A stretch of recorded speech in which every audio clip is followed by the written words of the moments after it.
জানো কাজল, আমি জীবনে কোনোদিন কল্পনাও করিনি তোমার মতো একজন সুন্দরী মেয়ে আমার বউ হবে। আমি আসলেই সৌভাগ্যবান, তোমার মতো একজন মেয়ে আমার বউ।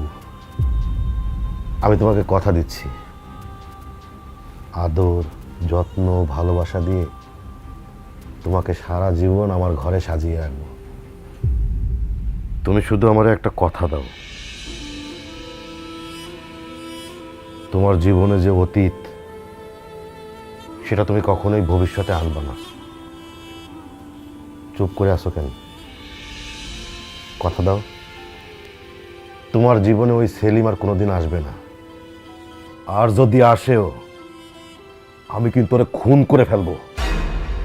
না না না না, আপনি আপনি উত্তেজিত হবেন না। আমি কথা দিতেছি, সেলিম আমার জীবন আর কোনোদিনও আইব না। এই তো আমার লক্ষ্মী বইয়ের মতো কথা বলছো।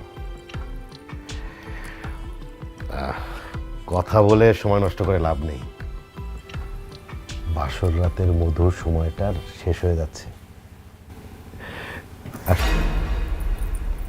খবরদার গায়ে হাত দিয়েন না।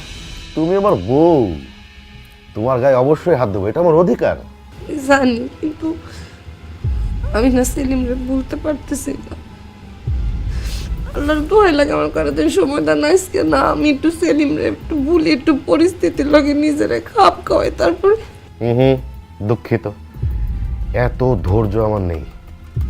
আর তাছাড়া স্বামীর আদর পাইলে তুমি তোমার প্রেমিককে ভুলে যাবা, তাই তোমাকে আমার আদর করতেই হবে। আল্লাহ দোহাই লাগে, আমার জানেন না, আমার একটু সময় দেন আজকে না। আপনার সময় নিয়ে আদর পেলে সব ঠিক হয়ে যাবে। আল্লাহ, আমি আপনার